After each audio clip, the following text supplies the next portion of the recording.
Well, Melissa, what we know right now is that the call came in just before 11 o'clock this morning about a train hitting a car. You can see that Norfolk Southern train right here behind me stopped on these train tracks.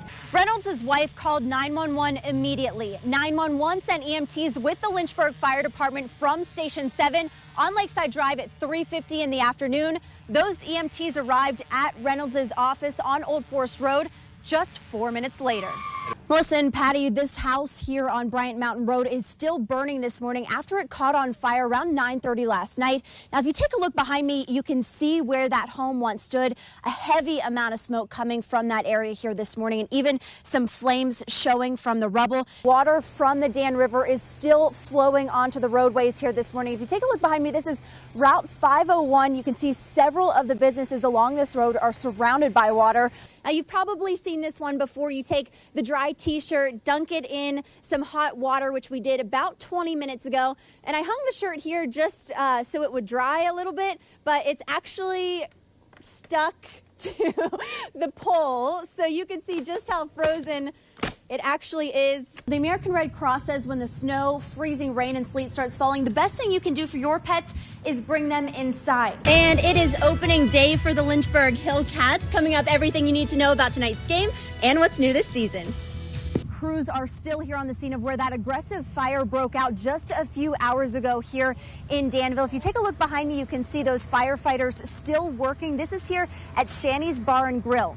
It's absolutely devastating to see the damage that this tornado caused. This is one of the homes that was in its path here on Windy Ridge Road. You can see the roof was ripped off, the interior and exterior walls torn down, and the camper that was in their driveway thrown down the hill and split into pieces.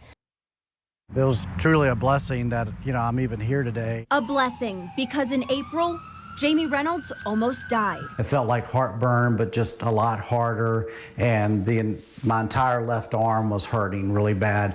Reynolds was at his office in Lynchburg when he suffered a massive heart attack. While I was on the floor, I just kind of crawled out into the hallway here.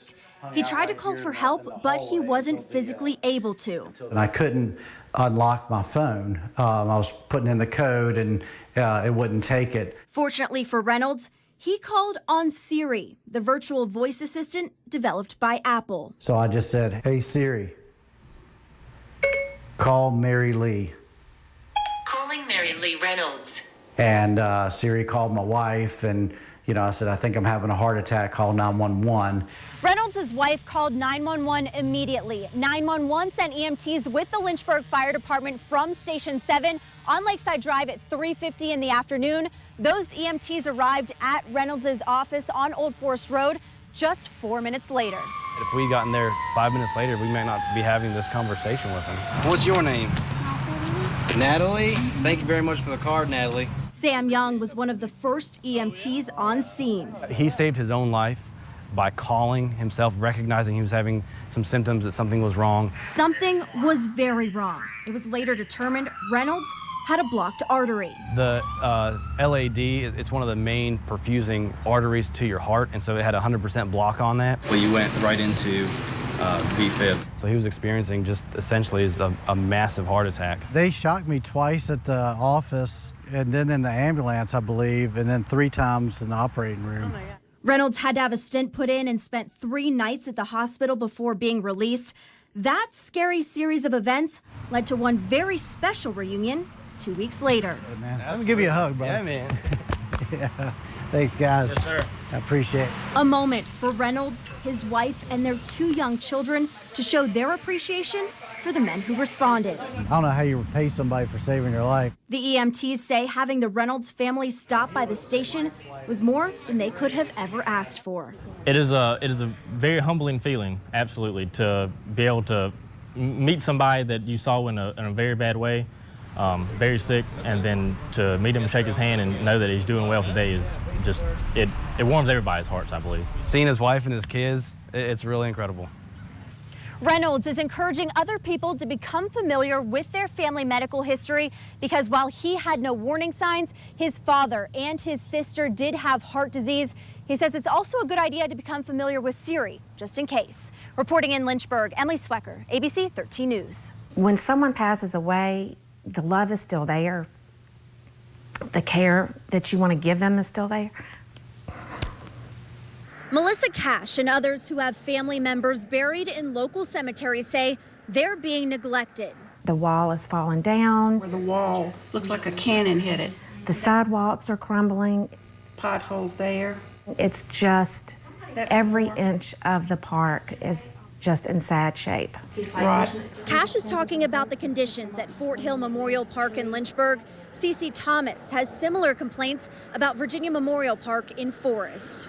The steps you walk up to lead to the mausoleum are broken. You can step on them and the slate actually tilts. And this has been something that's been that way for a very long time. Fort Hill and Virginia Memorial are owned by Stonemore Partner LP, a company based out of Pennsylvania that owns 322 cemeteries across the country. Cash says the company isn't delivering on its promises. It's just heartbreaking. Because it's out of our control. You're relying on someone else to make sure that your loved one's final resting place is kept clean, that it's cared for, and that the people that are in that park are shown respect. Virginia has a cemetery board which regulates for-profit cemeteries. According to the board's records, Fort Hill, Virginia Memorial, and Alta Vista Memorial have received 14 complaints in recent years, including more than 60 code violations, including failure to make timely deposits to trust funds as required.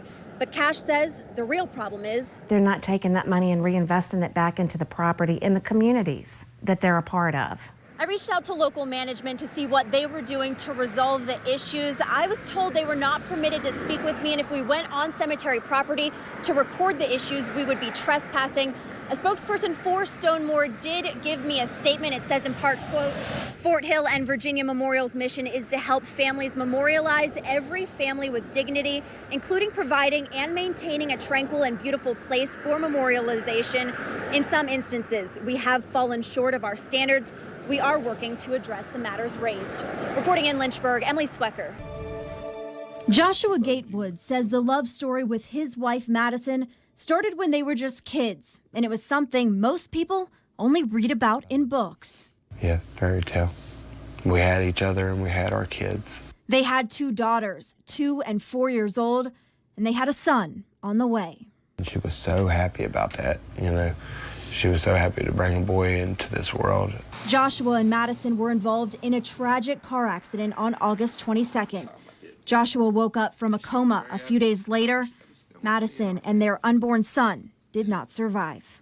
And I think Mab, on the scene there, she had already left and she was just watching over me, and she made sure I was here to raise these girls, and that's what she would want. Joshua says his focus now is on moving forward for his girls. I know she's up there looking down on me, and she's not wanting me to be sad anymore. He says the love and the life they shared together for more than a decade is something he will always hold on to. I was so happy that, I got to spend the time I did with her. All the happiness that we shared, I'll hold close and cherish it forever. The accident has crippled the Gatewood family emotionally and financially. A GoFundMe account has been set up to help Joshua bring Madison's remains home and replace the family's only car. You can find the link to donate on our website, WSET.com. Just search Gatewood.